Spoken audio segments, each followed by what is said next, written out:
हरे कृष्ण। ओम नमो भगवते वासुदेवाय। ओम नमो नमो भगवते भगवते वासुदेवाय। ओम वासुदेवाय। ओम नमो भगवते वासुदेवाय। ओम नमो भगवते भगवते वासुदेवाय। ओम नमो भगवते वासुदेवाय। ओम नमो नमो भगवते भगवते वासुदेवाय। वासुदेवाय। नारायणं नमस्कृत्य नरं चैव नरोत्तमम्। नारायणं नारायणं नमस्कृत्य नमस्कृत्य नरं नरं चैव चैव नरोत्तमम्। देवीं सरस्वतीं व्यासं ततो जयमुदीरयेत्। देवीं देवीं सरस्वतीं सरस्वतीं व्यासं व्यासं ततो ततो जयमुदीरयेत्। नष्टप्रायेष्वभद्रेषु नित्यं भागवत सेवया। नष्टप्रायेष्वभद्रेषु नष्टप्रायेष्वभद्रेषु नित्यं नित्यं भागवत भागवत सेवया। सेवया। भगवती उत्तमश्लोके भक्तिर्भवति नैष्टिकी। भगवती उत्तमश्लोके उत्तमश्लोके भगवति भक्तिर्भवति नैष्टिकी। नैष्टिकी। हरे कृष्ण। उत्तमश्लोके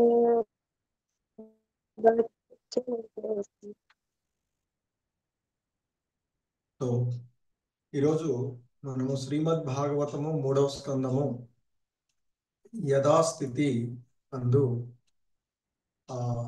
32వ అధ్యాయమైనటువంటి కర్మబంధనము అనే అధ్యాయంలో 32వ శ్లోకాన్ని ఇస్కాన్ వ్యవస్థాపక ఆచార్యులైనటువంటి శ్రీల ప్రభుపాదుల వారి యొక్క బోధనల ఆధారంగా, ముఖ్యంగా భాష్యాన్ని ఆధారంగా చేసుకొని మనము ఈ శ్లోకాన్ని అవగాహన చేసుకోవడానికి ప్రయత్నం చేద్దాము. హరే కృష్ణ.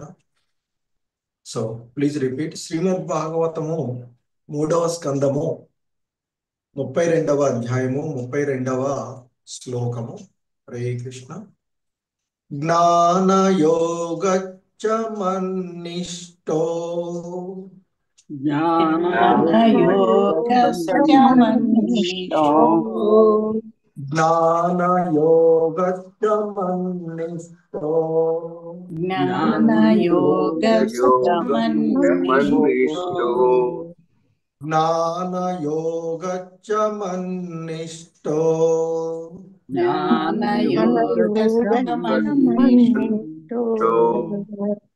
నైర్గుణ్యో భక్తి లక్షణః. నైర్గుణ్యో భక్తి లక్షణః.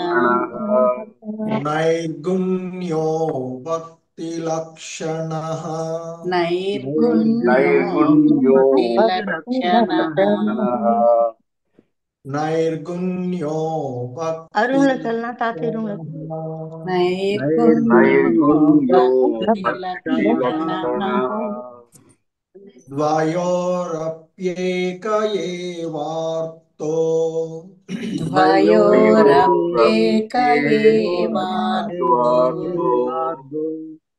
ద్వయోరప్యేక ఏవార్తో द्वयोरप्येक एवार्तो।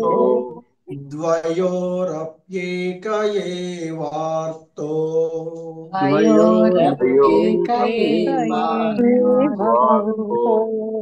భగవత్ శబ్ద లక్షణః. भगवत् शब्दलक्षणः। భగవత్ శబ్ద లక్షణః భగవచ్చబ్దలక్షణः భగవత్ శబ్ద లక్షణః భగవచ్చబ్దలక్షణः హరే కృష్ణ జ్ఞానయోగచ్చమన్నిష్టో నైర్గుణ్యో భక్తి లక్షణః జ్ఞానయోగస్యమన్నిష్టో నైర్గుణ్యో భక్తి లక్షణః జ్ఞానయోగచ్చమన్నిష్టో నైర్గుణ్యో భక్తి లక్షణః జ్ఞానయోగస్యమన్నిష్టో నైర్గుణ్యో భక్తి లక్షణః ద్వయోరప్యేక ఏవార్ధో భగవత్ శబ్ద లక్షణః ద్వయోరప్యేక ఏవాతో భగవచ్చబ్దలక్షణः ద్వయోరప్యేక ఏవార్ధో భగవత్ శబ్ద లక్షణః ద్వయోరప్యేక ఏవాతో భగవచ్చబ్దలక్షణः హరే కృష్ణ జ్ఞానయోగచ్చమన్నిష్టో నైర్గుణ్యో భక్తి లక్షణః ద్వయోరప్యేక ఏవార్ధో భగవత్ శబ్ద లక్షణః యోగస్యమన్నిష్టో నైర్గుణ్యో భక్తి లక్షణः యోరప్యేక ఏవాతో భగవచ్చబ్దలక్షణः హరే కృష్ణ ప్రభు हरे कृष्ण प्रभु जी हरे कृष्ण रामनारायण प्रभु जी हनुमान प्रसाद प्रभु जी हरे कृष्ण प्रभु जी ज्ञानयोगश्च नैर्गुण्यो भक्ति लक्षणः द्वयोरप्येक एवार्तो भगवत् शब्द लक्षणः हरे कृष्ण प्रभु हरे कृष्ण प्रभु जी ज्ञानयोगस्य मन्निष्ठो नैर्गुण्यो भक्ति लक्षणः द्वयोरप्येक एवार्थो भगवत् शब्द लक्षणः हरे कृष्ण प्रभु जी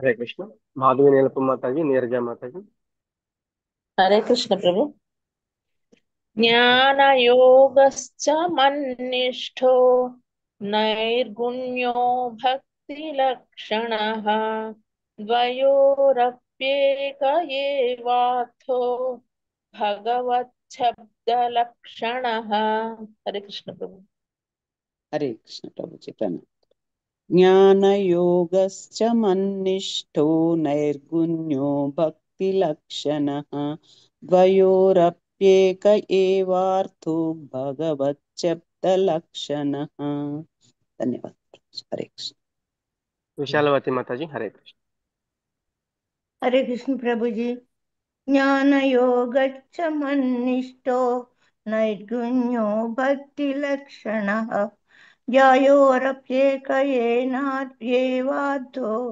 भगवच्छब्दलक्षणः हरे कृष्ण प्रभु जी धन्यवाद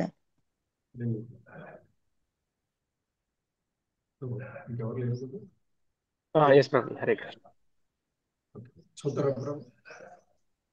ओके प्रभु ज्ञानयोगश्च मन्निष्ठो नैर्गुण्यो भक्तिलक्षणः द्वयोरप्येक एवार्थो भगवच्छब्दलक्षणः హరే కృష్ణ धन्यवाद हरे ధన్యవాదాలు సో ఈ శ్లోకంలో ఉన్నటువంటి పదాల యొక్క అర్థాలను చూద్దాము హరే కృష్ణ జ్ఞానయోగః తాత్విక పరిశోధన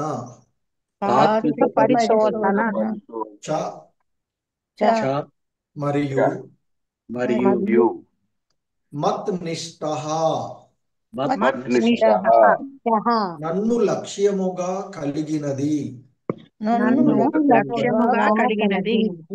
నైర్గుణ్యః నైర్గుణ్యః త్రిగుణముల నుండి విడివడినది. త్రిగుణముల నుండి పడినది. భక్తి భక్తి భక్తి యోగము యోగము లక్షణః లక్షణః నామకమగు నామకము ద్వయోః రెండును అపి ఇంకను ఏకః ఏకైక ఏవా నిక్కముగా అర్ధః ప్రయోజనము భగవత్ పూర్ణ పురుషోత్తముడగు భగవానుడు భగవానుడు శబ్ద శబ్దముచే లక్షణః లక్షితమగును.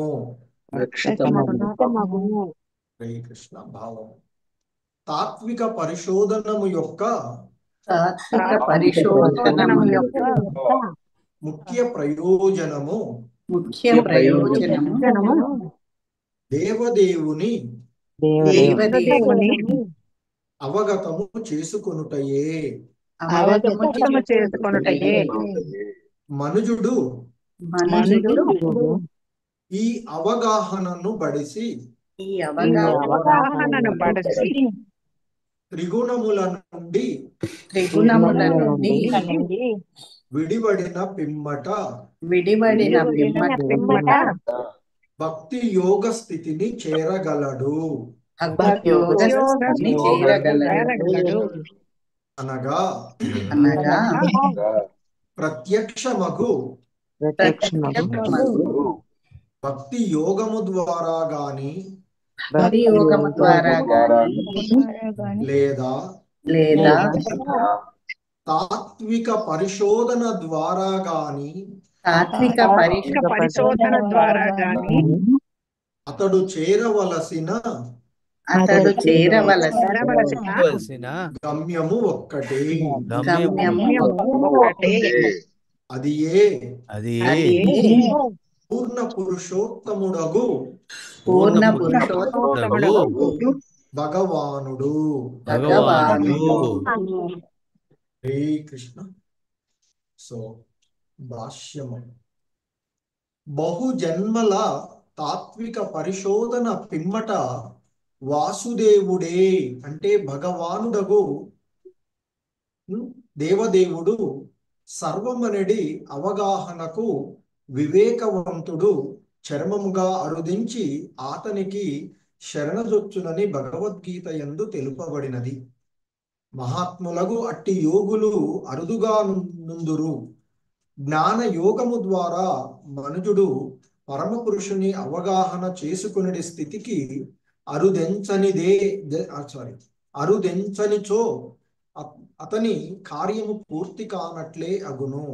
భక్తి యోగమున శ్రీకృష్ణ భగవానుని అవగతము చేసుకునే స్థితికి అరుదెంచునంత వరకు అతడు తన జ్ఞాన యోగమును కొనసాగించవలెను. భగవానునితో నేరుగా సంబంధము పొందడి అవకాశమును గూర్చి భగవద్గీత యందు తెలుపబడినది. తాత్విక కల్పనము మరియు భక్తి యోగము నవలంబించు వారలకు అధిక క్లేశము కలుగుననియు అందు చెప్పబడినది. పలు సంవత్సరముల క్లేశముల పిమ్మట యోగి వాసుదేవుని చెంతకు చేరగలడు. కానీ ఆ మార్గము మిగుల కష్టతరమైనది. కానీ భక్తి యోగ పథము మాత్రము సర్వులకు సులభతరమైనది. అనగా వివేకవంతమగు తాత్విక కల్పనము యొక్క ఫలితమును మనుజుడు కేవలము భక్తి యోగము ద్వారా సాధించగలడు. అదియును గాక దేవదేవుని తెలుసుకొనగలిగే స్థితికి అరుదెంచనిచో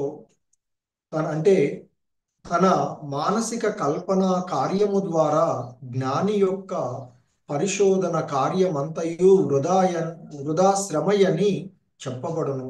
జ్ఞాని యొక్క చరమ లక్ష్యము నిరాకార బ్రహ్మమునందు లీనమగుటయే, కానీ ఆ బ్రహ్మము పరమ పురుషుని వెలుగు అని చెప్పబడినది. ఈ విషయమును గూర్చి పలుకుచు శ్రీకృష్ణ భగవానుడు భగవద్గీత 14వ అధ్యాయము 27వ శ్లోకమునందు బ్రహ్మణో హి ప్రతిష్టాహం అమృత శావ్యస్య చ అని ఉద్ఘాటించెను. వినాశన రహితము పరమానంద పూర్ణుడును అగు నిరాకార బ్రహ్మమునకు నేనే ఆధారమును అని దాని యొక్క భావము. శ్రీకృష్ణ భగవానుడే బ్రహ్మానందముతో పాటుగా సమస్తానందములకు నిధి అయి ఉన్నాడు. కనుక ఆ దేవదేవుని యందు అకుంఠితమగు శ్రద్ధ కలిగిన వాడు నిరాకార బ్రహ్మానుభూతిని పరమాత్మ అనుభూతిని అదివరకే బడిసియున్నాడని చెప్పబడును. హరే కృష్ణ. జగద్గురు శ్రీల ప్రభుపాద్ కీ జై. సో ఇది శ్రీల ప్రభుపాదుల వారి యొక్క భాష్యము ఈ శ్లోకమునకు ఇవ్వబడినటువంటిది. హరే కృష్ణ. జగద్గురు శ్రీల ప్రభుపాద్ కీ జై. ఓం అజ్ఞానతిమిరాంధస్య జ్ఞానాంజనశలాకయా చక్షుర్మిలితం యేన తస్మై శ్రీ గురవే నమః. శ్రీ చైతన్య మనోభీష్టం స్థాపితం యేన భూతలే స్వయం రూపః కదా మహ్యం దదాతి స్వపదాంతికం. వందేహం శ్రీగురు శ్రీయుతపదకమలం శ్రీగురూన్ వైష్ణవాంశ శ్రీరూపం సాగ్రజాతం సహగణ రఘునాథాన్వితం తం సజీవం సాద్వైతం సావధూతం పరిజన సహితం కృష్ణ చైతన్య దేవం శ్రీ రాధా కృష్ణ పాదాన్ సహగణ లలిత శ్రీ విశాఖాన్వితాంశ. నమో ఓం విష్ణుపాదాయ కృష్ణ ప్రేష్టాయ భూతలే శ్రీమతే భక్తి వేదాంత స్వామినితి నామినే. నమస్తే సారస్వతే దేవే గౌరవాణి ప్రచారిణి నిర్విశేష శూన్యవాది పాశ్చాత్య దేశతారిణి. हे कृष्णा करुणा सिंधु दीन बंधु जगतपते गोपेश गोपिका कांत राधा कांत नमोस्तुते. तप्त कांचन गौरांगी राधे वृंदावनेश्वरी वृषभानुसुते देवी प्रणमामि हरि प्रिये. वाञ्छाकल्पतरुभ्यश्च कृपा सिन्धुभ्य एव च पतितानां पावनेभ्यो वैष्णवेभ्यो नमो नमः. जय श्री कृष्ण चैतन्य प्रभु नित्यानंद श्री अद्वैत गदाधर श्रीवासादि गौर भक्त वृंदा.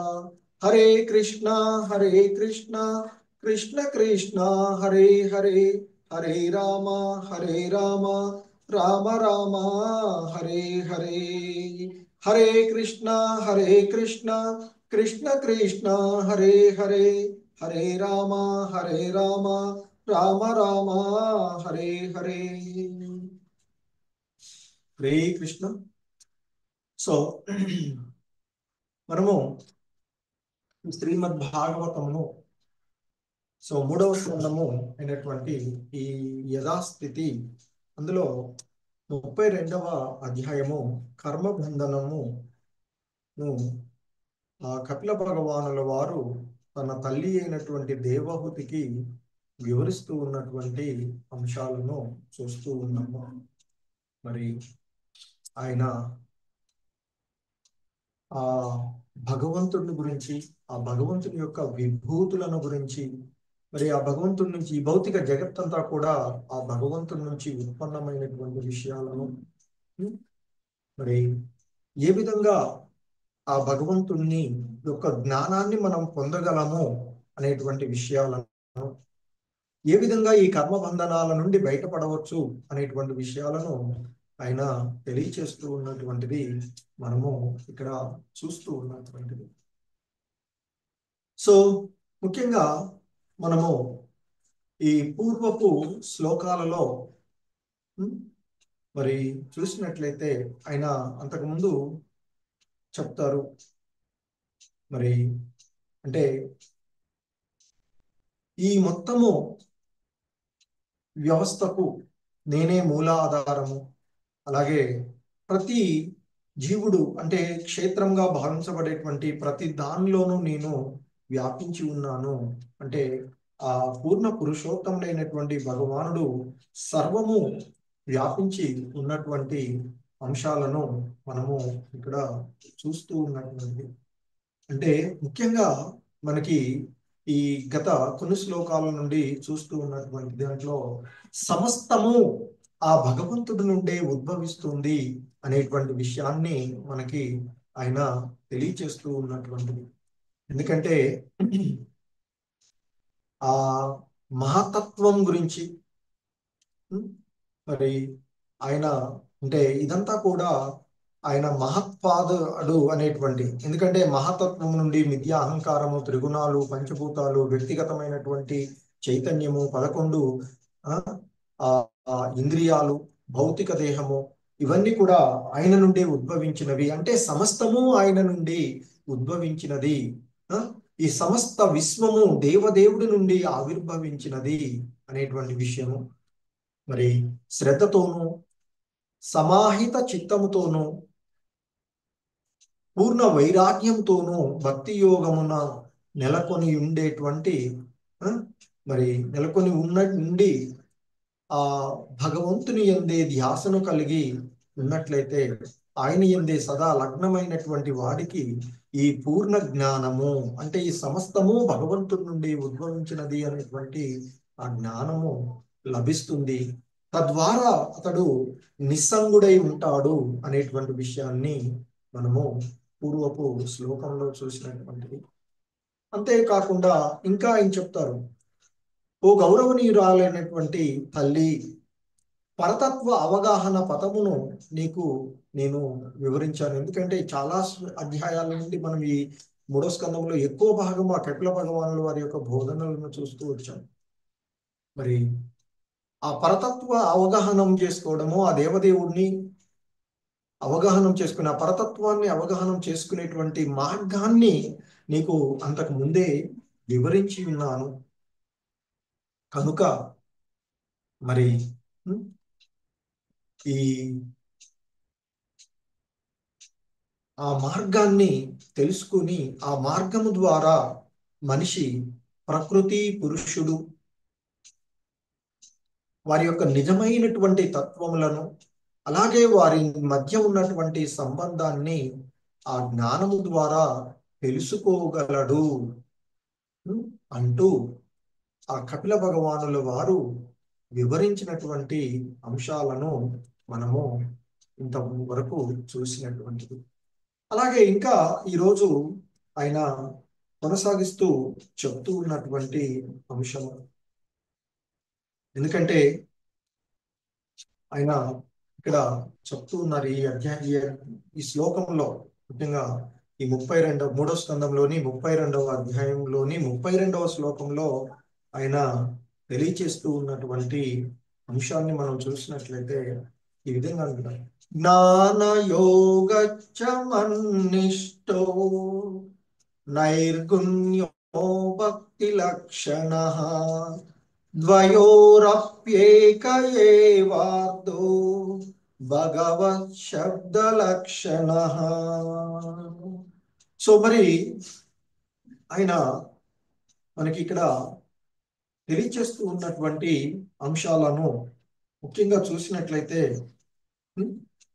మరి జ్ఞానయోగచమత్సన్నిష్టో, మరి ఆయన చెప్తున్నాడు, అంటే జ్ఞానయోగచ్చ అంటే తాత్వికమైనటువంటి పరిశోధనల ద్వారా అలాగే నైర్గుణ్య అంటూ చెప్తున్నారు. అంటే త్రిగుణాల నుండి విడిబడి మరియు తాత్వికమైనటువంటి పరిశోధనల ద్వారా మరి మత్నిష్టో అంటే నన్నే లక్ష్యంగా కలిగి ఉన్నటువంటి ఆ తాత్వికమైనటువంటి పరిశోధన, త్రిగుణాల నుండి వైరాగ్యము మరియు ఆ భక్తి యోగము, మరి అటువంటి ఆ భక్తి యోగము ద్వారా స్థితికి అతడు చేరుకోగల, అంటే తాత్వికమైనటువంటి పరిశోధనలు త్రిగుణ రహితంగా ఉన్నప్పుడు అతడు నన్ను చేరుకోగలడు అనేటువంటి విషయాన్ని ఇక్కడ మనకి చెప్తూ ఉన్నటువంటిది. ఎందుకంటే సో ఆయన చెప్తున్నటువంటి దీంట్లో తాత్వికమైనటువంటి పరిశోధనము మరియు అంటే ఆ తాత్విక పరిశోధనం యొక్క అంటే జ్ఞానయోగం యొక్క ముఖ్య ప్రయోజనము ఆ దేవదేవుడిని అవగతనం చేసుకొనుటయే అనేటువంటి విషయాన్ని ఇక్కడ ఆయన చెప్తూ ఉన్నటువంటిది. సో మరి మనిషి ఆ విధమైనటువంటి అవగాహనను పొంది త్రిగుణాల నుండి ఈ మాయామయమైనటువంటి భౌతిక జగత్తులో ప్రకృతిలో ఉన్నటువంటి త్రిగుణమయమైనటువంటి ఈ మాయ నుండి విడివడిన పిమ్మట అతడు భక్తి యోగ స్థితిని చేరగలడు. అనగా ప్రత్యక్షంగా భక్తి యోగము ద్వారా గాని లేదా తాత్విక పరిశోధనల ద్వారా గాని అతడు చేరవలసినటువంటి గమ్యము ఒక్కటే, అదియే ఆ పూర్ణ పురుషోత్తముడైన భగవానుడు. ఈ జీవుల యొక్క వివిధ మార్గాలు అంతకుముందు మనకి చెప్తూ ఉన్నటువంటి భక్తి యోగము, జ్ఞాన యోగము, మరి కర్మయోగము అనేటువంటి వివిధ మార్గాల ద్వారా వాటన్నిటి యొక్క అంతిమ లక్ష్యము మరి ఆ పూర్ణ పురుషోత్తముడైనటువంటి భగవానుడే అనేటువంటి విషయాన్ని ఇక్కడ చెప్తున్నారు. అలాగే మనకు భగవద్గీతలో 6వ అధ్యాయంలో కూడా చెప్తారు. అష్టాంగ యోగ విధానాన్ని వివరించిన తర్వాత మనకి అక్కడ కూడా శ్రీల ప్రభుపాదుల వారి భాష్యంలో చెప్తారు. ఇవన్నీ కూడా ఆ భక్తి యోగము అనేటువంటి ఉన్నతమైనటువంటి స్థితిలో ఉన్నటువంటి దాన్ని చేరుకోవడానికి ఒక లాడర్, క్రమమైన నిచ్చెన వంటిది అని చెప్తారు. సోపాన క్రమాలు ఇవన్నీ అంటూ చెప్తూ ఉంటుంటారు. అలాగే మనకి భగవద్గీతలోనే 3వ అధ్యాయం కర్మయోగంలో అర్జునుడు అడుగుతాడు, ఓ కేశవ, కామ్య కర్మ కంటే బుద్ధియే మంచిదని తలస్తే ఎందుకు మరి నన్ను ఈ ఘోరమైనటువంటి యుద్ధంలో వినియోగింపబోతూ ఉన్నావు? మరి ఆయన ఎందుకంటే మోహానికి గురి అయి ఉన్నటువంటి అర్జునుడిని ఉద్ధరించడానికి వివిధ తత్వాలను 2వ అధ్యాయంలో బోధించిన తర్వాత, నీవు బోధించినటువంటి ఈ బోధనల చేత నా యొక్క బుద్ధి మోహానికి గురి అయినది, కాబట్టి నాకు ఏది అత్యంత శ్రేయదాయకమో దానిని నిశ్చయంగా తెలుపవయ్యా అంటూ అడుగుతాడు. సో అప్పుడు ఆయన చెప్తారు అక్కడ, ఓ పాపరహితుడవైన అర్జున, ఆత్మానుభూతి కోసం ప్రయత్నించేటువంటి మానవులు 2 రకాలుగా ఉంటారు అని అంతకు ముందే ఆయన 2వ అధ్యాయంలో భక్తి యోగము, సాంఖ్య యోగము అనేటువంటిది 39వ శ్లోకంలో తెలియచేసినటువంటి విషయాలు చూస్తాం. మరి ఆయన అందుకే చెప్తున్నారు, ఆత్మానుభూతి కోసం యత్నించేటువంటి మానవులు 2 రకాలుగా ఉంటారు. అందులో ఒకరు ఆత్మానుభూతిని పొందడానికి జ్ఞానంతో కూడినటువంటి తాత్వికమైనటువంటి కల్పనల ద్వారా ప్రయత్నించగా, మరొకరు భక్తి యోగము ద్వారా దానిని అర్థం చేసుకోవడానికి ప్రయత్నిస్తూ ఉంటుంటారు అని మరి ఆయన చెప్పినటువంటిది. సో అయితే మరి ఈ తాత్విక కల్పనల ద్వారా చేసేటువంటి ప్రయత్నము చాలా క్లేశాలతో కూడుకున్నది అనేటువంటిది కూడా ఆయన చెప్తూ ఉంటుంటారు. ఎందుకంటే ఇక్కడ చెప్తున్నారు, శ్రీల ప్రభుపాదుల వారు భాష్యంలో మనకి వివరిస్తూ ఉన్నటువంటి అంశం ముఖ్యంగా బహుజన్మల తాత్విక పరిశోధన పిమ్మట వాసుదేవుడే దేవదేవుడగు భగవానుడు మరి సర్వస్వము అనేది అవగాహనకు వివేకవంతుడు చరమముగా అరుదించి అతనికి శరణజొచ్చుందని భగవద్గీత యందు తెలుపబడినది అంటూ మనకి చెప్తూ ఉన్నటువంటి విషయం. హరే కృష్ణ. ఈ దీనికి రిలేటెడ్ గా భగవద్గీత యందు ఉన్నటువంటి శ్లోకాన్ని ప్రభుజీస్ మాతాజీ హ్యాండ్స్ రైజ్ చెప్పగలరా?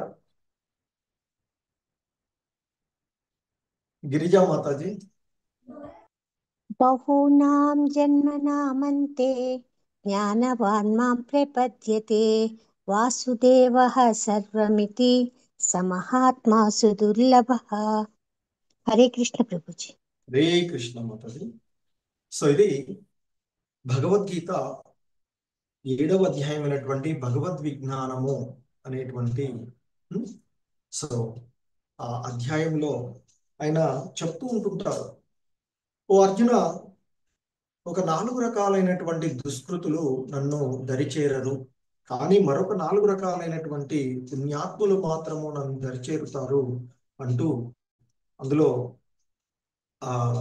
ఆపదలలో ఉన్నటువంటి వాడు, జిజ్ఞాసువుడైనటువంటి వాడు, సంపదల కోసం ప్రయత్నించేటువంటి వాడు, అలాగే జ్ఞాని అనేటువంటి 4 నన్ను ఆశ్రయిస్తారు. ఆ విధంగా ఆశ్రయించినటువంటి వారు మరి ఆ భక్తియుత సేవకు నన్ను దరిచేరి విశుద్ధమైనటువంటి భక్తుల యొక్క సాంగత్వంలోకి వారు రావడం ద్వారా మొదట కొంత కర్మ ఫలాలతో ఆశించినప్పటికీ వారు కూడా విశుద్ధ భక్తులుగా మారుతారు అంటూ చెప్పబడినటువంటిది. సో దానికి మనము బెస్ట్ ఉదాహరణగా ధ్రువుడిని చెప్పుకోగలుగుతాం. సంపద కోసం ఆశ్రయించినటువంటి వాడు కదా. సో ఆ విధంగా మరి చెప్పి అందులో ఈ విధంగా నన్ను ఆశ్రయించినటువంటి వారిలో మరి జ్ఞాని, వీరందరిలో పూర్ణ జ్ఞానంలో ఉన్నవాడు, సర్వదా విశుద్ధ భక్తియుత సేవలో నెలకొనేటువంటి వ్యక్తి ఉత్తముడు అని చెప్తాడు. ఎందుకంటే నేను అతనికి ఎంతో ప్రియమైనటువంటి వాడిని, అలాగే నాకు కూడా అతడు ప్రియమైనటువంటి వాడు చెప్తాడు. ఇంకో రకంగా చెప్తుంటారు, భక్తులందరూ కూడా నిస్సందేహంగా మరి ఉన్నతులే అని చెప్పి, కానీ నన్ను గురించినటువంటి జ్ఞానంతో, ఇక్కడ జ్ఞానంలో భగవంతుని సంబంధమైనటువంటి వివిధమైన కాల్పనికమైనటువంటి జ్ఞానం కాకుండా ఆ భగవత్ సంబంధంలో జ్ఞానంలో ఉన్నటువంటి వాడు నన్నుగానే భావిస్తాను, నా వంటి వాడిగానే నేను భావిస్తాను. ఎందుకంటే నా యొక్క దివ్యమైనటువంటి సేవలో నెలకొన్నటువంటి అతడు ఉత్తముడు, పరమగతి అయి నన్ను తప్పక చేరుకుంటాడు అని చెప్పి ఇక ఆ తర్వాత చెప్తారు. సో ఇప్పుడు మాతాజీ చెప్పినట్లుగా ఈ శ్లోకం, బహునాం జన్మనామంతే జ్ఞానవాన్ మాం ప్రపద్యతే వాసుదేవ సర్వమితి కానీ స మహాత్మా సుదుర్లభ అంటూ చెప్తారు. మళ్ళీ అటువంటి మహాత్ముడు, స మహాత్మ సుదుర్లభ, అరుదుగా కనపడతారు అటువంటి వాళ్ళు, అటువంటి శుద్ధ భక్తులు. శ్రీల ప్రభుపాదుల వంటి విశ్వగురు శ్రీల ప్రభుపాదుల వంటి వారు, అలాగే వారి గురువు అయినటువంటి భక్తి సిద్ధాంత సరస్వతుల వంటి వారు, కానీ అంత ముందున్నటువంటి కొంత పూర్వ ఆచార్యులు మనకి చాలా అరుదుగా కనిపిస్తూ ఉంటుంటారు అని చెప్తారు. ఎందుకంటే మరి నిజమైన జ్ఞానంలో ఉన్నవాడు, ఇక్కడ కూడా మనకి శ్రీల ప్రభుపాదుల వారు భాష్యంలో చెప్తున్నటువంటిది, సో బహుజన్మల తాత్విక పరిశోధన పిమ్మట వాసుదేవుడే సర్వస్వముని అవగాహనకు వివేకవంతుడు చరమముగా అరుదించి ఫైనల్ గా అంతిమంగా మరి ఆ వాసుదేవుడే అంటే దేవదేవుడైనటువంటి ఆ భగవానుడే సర్వస్వము అనేటువంటి అవగాహనకు నిజమైన జ్ఞానంలో ఉన్నవాడు వివేకవంతుడు నిజమైన జ్ఞానంలో ఉన్నవాడు వస్తాడు అని చెప్తున్నారు. వచ్చి ఆ భగవంతునికి శరణజొచ్చుతాడు అనేటువంటిది భగవద్గీత యందు తెలుపబడినది. అదే ఇక్కడ మహాత్ములకు అట్టి యోగులు అరుదుగా నుందురు. అందుకే ఇక్కడ చెప్తారు మహాత్మ సుదుర్లభ. అటువంటి మహాత్ములు చాలా అరుదుగా కనిపిస్తారు అర్జున అంటూ చెప్తున్నటువంటిది. ఎందుకంటే నిజమైనటువంటి జ్ఞానంలో ఉన్నటువంటి వాడు, వివేకవంతుడు, బహు జన్మలలో అతడు జరిపినటువంటి ఆ తాత్వికమైనటువంటి పరిశోధనల పిమ్మట ఆ భగవంతుడే సర్వస్వము అనేటువంటి అవగాహనకు వస్తాడు అని చెప్తున్నారు. ఎందుకంటే అనేక జన్మలలో దివ్యమానుష్ఠానంలో ఉండినటువంటి కారణంగా ఆ పరమ పురుషుడే ఆధ్యాత్మిక అనుభూతి యొక్క అంతిమ లక్ష్యము అనే విశుద్ధ దివ్య జ్ఞానంలో నెలకొంటాడు. అటువంటి ఆ మహాత్ములైనటువంటి యోగులి అని చెప్తున్నారు. మరి జ్ఞాన యోగము ద్వారా మనుషుడు పరమ పురుషుల్ని అవగాహన చేసుకునే స్థితికి అరుదెంచనిచ్చో అతని కార్యము పూర్తి కానట్లే అవుతుంది. మరి ఆ విధంగా అతడు తాత్వికమైనటువంటి పరిశోధనలు జరిపి చివరికి సరి అయినటువంటి అవగాహనకు రాలేదనుకోండి, అదంతా వ్యర్థమే. ఎంతో పనులు చేస్తూ ఉంటాం, ఫలితం లేదనుకోండి, వ్యర్థమే కదా. ఏంటి ఫలితము అంటే ఆ చరమం, వాస్తవం, అబ్సల్యూట్ ట్రూత్ ని తెలుసుకోవాలి, నిజమైనటువంటి సత్యాన్ని తెలుసుకోవాలి. అదే మరి ఆ పూర్ణ పురుషోత్తముడైనటువంటి భగవానుని చేరుకోవడమే మన గమ్యము అనేటువంటి విషయాన్ని తెలుసుకోలేకపోతే అతడు జరిపినటువంటి ఆ పరిశోధనలు అంటే జ్ఞాన తాత్విక విషయాలన్నీ కూడా వ్యర్థమే.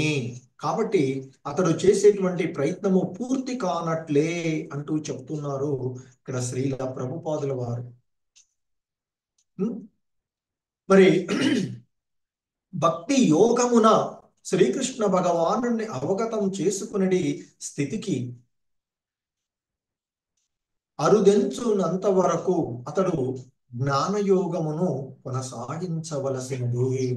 ఇక ఆ విధంగా తాత్విక శోధనలను అతడు మరి సర్వము వాసుదేవమయము అనేటువంటి విషయానికి వచ్చేంత వరకు అతడు చెయ్యవలసినదే అనేటువంటి విషయాన్ని చెప్తూ ఉన్నారు.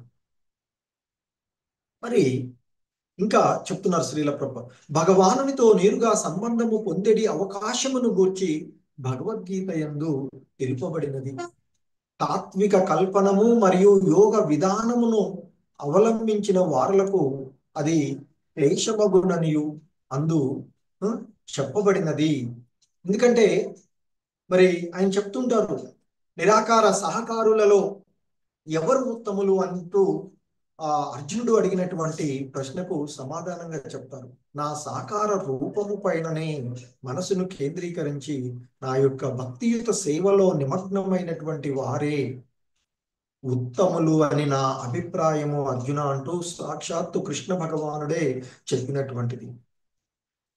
అక్కడ కూడా చెప్తారు, మిగతా విధానాలలో కూడా అంతిమ గమ్యము నేనుగానే ఉంటాను. ఇలాగైతే ఇప్పుడు చెప్తున్నట్లుగా ఈ గుణాల నుండి గుణరాహిత్యంగా ఉండి త్రిగుణాల నుండి బయటపడినటువంటి వాడు అనేక ప్రయత్నాల పిదప మళ్ళీ నన్నే చేరుకుంటాడు. అది కూడా ఆ మార్గం కూడా మరి నిరాకార విధానంలో కూడా అంతిమ గమ్యము నాదే, కానీ మధ్యలో కొంత డైవర్ట్ అయ్యేటువంటి అవకాశంగా ఉన్నటువంటి చెప్తున్నాను. కానీ ఆ మార్గము మిగుల కష్టతరమైనది.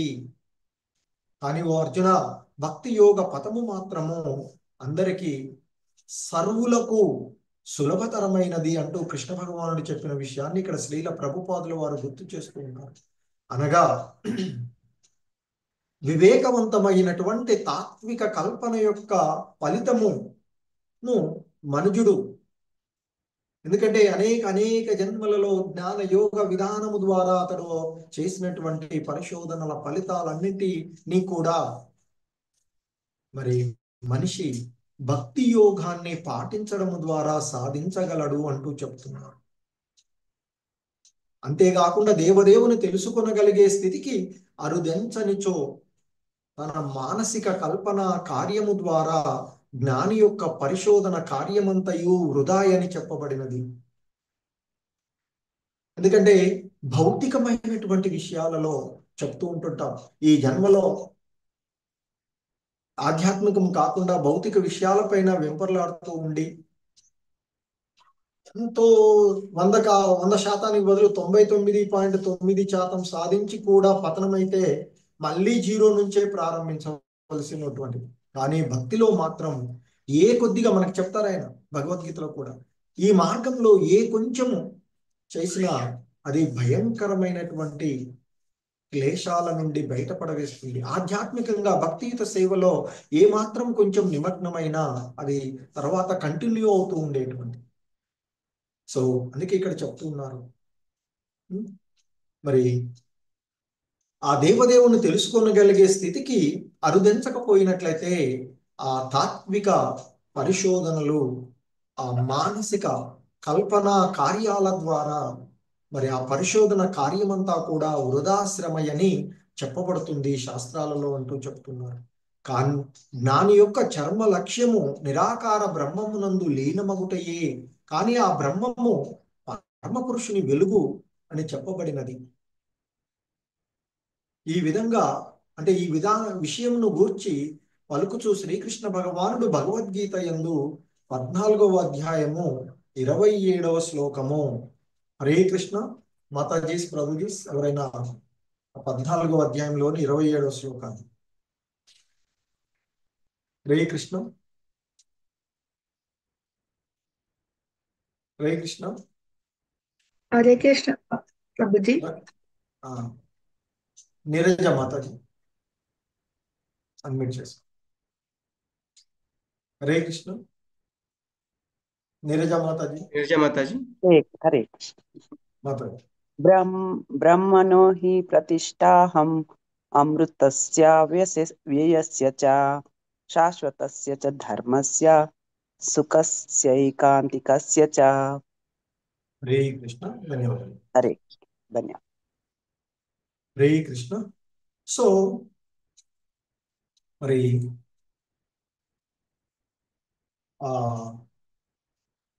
భగవద్గీత 14వ అధ్యాయంలోని 27వ శ్లోకంలో శ్రీకృష్ణ భగవానుడు చెప్పినటువంటి విషయాన్ని ఆయన చివరిగా చెప్తారు. అంతకు ముందు శ్లోకంలో అన్ని పరిస్థితులలోనూ అమోఘంగా పూర్ణ భక్తియుత సేవలో నెలకొనినవాడు శీఘ్రమే ప్రకృతి త్రిగుణాలను దాటి ఆ విధంగా బ్రహ్మం స్థితికి చేరుకోగలుగుతాడు. అంటే మనకి మరి అర్జునుడు అడుగుతాడు, ఈ ప్రకృతి త్రిగుణాలు అనేటువంటి అధ్యాయంలో మొదట్లో అర్జునుడు సో అడిగినటువంటి ఆ ప్రశ్నలలో చూసినట్లయితే వాటికి ఆయన చెప్తూ ఉంటారు. శ్రీకృష్ణుడు మొదలు పెడతాడు ఈ అధ్యాయం ప్రారంభంలో, దేనిని తెలుసుకొని మునులందరూ పరమసిద్ధిని పొందినారో అట్టి సమస్త జ్ఞానములలోకెల్లా ఉత్తమమైనటువంటి పరమోత్కృష్టమైన జ్ఞానాన్ని తెలియచేస్తాను అంటూ ఈ త్రిగుణాలను గురించి చెప్తూ ఉన్నటువంటి ఈ క్రమంలో మరి ఆయన అంతకుముందు అర్జునుడు అడిగినటువంటి ప్రశ్నలకు సమాధానంగా ఈ భౌతిక జగత్తు ప్రకృతి త్రిగుణ ప్రభావాలతో పనిచేస్తుంది అని, మరి ఈ ఎవరైతే పూర్ణమైనటువంటి భక్తియుత సేవలో నెలకొంటాడో అటువంటి వాడు ఈ త్రిగుణాలను దాటి బ్రహ్మ స్థితికి చేరుకుంటాడు అని చెప్తారు. చెప్పి ఇంకా కంటిన్యూ చేస్తూ చెప్తుంటారు. మరి అటువంటి బ్రహ్మస్థితికి అంటే గురించి చెప్తారు. బ్రహ్మణో హి ప్రతిష్టాః మృతస్యావ్యస్య చ శాశ్వతస్య చ ధర్మస్య సుఖస్యైకాంతికస్య చ. సో మరి ఇక అమృతమైనది, నశింపనది, నిత్యమైనది, చరమసుఖానికి సహజ స్థితి అయినది అటువంటి నిరాకార బ్రహ్మమునకు నేనే ఆధారము అంటూ చెప్తారు. అంటే మరి ఈ తాత్విక కల్పనాపరులు మరి ఆ జ్ఞానులు యొక్క చర్మ లక్ష్యమైనటువంటి నిరాకార బ్రహ్మంలో లీనమగుటమే వారి యొక్క ఉద్దేశము అని చెప్తున్నారు. అటువంటి ఆ బ్రహ్మము కూడా నేనే మూలాధారం అని చెప్తున్నారు. అది అమృతమైనది, నశింపు లేనటువంటిది, నిత్యమైనటువంటిది, ఆ చర్మ సుఖానికి సహజ స్థితి అయినటువంటి ఆ నిరాకార బ్రహ్మమునకు కూడా నేనే ఆధారము. ఎందుకంటే సూర్యుడి ద్వారా సూర్య వెలుతురు వస్తూ ఉన్నట్లుగానే మరి ఆయన ఆ బ్రహ్మమే ఆధ్యాత్మిక అనుభూతికి ఆరంభము, అదే ప్రారంభము దశ. ఎందుకంటే సూర్యుడు ఉన్నాడు అనేటువంటి దానికి ముందుగా మనం సూర్య వెలుతురుని చూడగలుగుతాం. ఆ తర్వాత సూర్యకిరణాలు సూర్యమండలంలోకి వెళ్ళి సూర్యుడిని చూసేటువంటి పరిస్థితి ఉంటూ ఉంటుంది.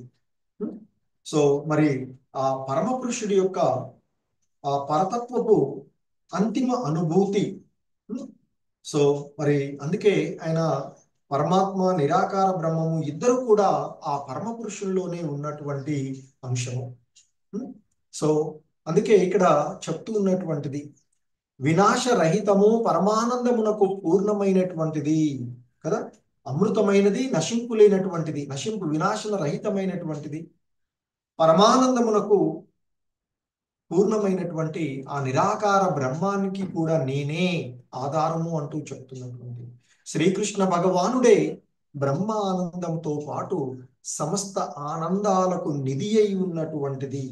అందుకే ఆయన చెప్తారు అక్కడ కూడా శ్రీల ప్రభుపాదుల వారు, పరమాత్ముడు, నిరాకార బ్రహ్మము ఇద్దరు కూడా పరమ పురుషుల్లోనే ఉన్నారు. ఎందుకంటే భౌతిక ప్రకృతి ఆ భగవంతుని యొక్క అపార అంటే అపరాశక్తి, అపరశక్తులుగా ఉండేటువంటి ఆ అపరాశక్తిగా 7వ అధ్యాయంలో మనకి చెప్పబడినటువంటి విషయాన్ని చెప్తున్నారు.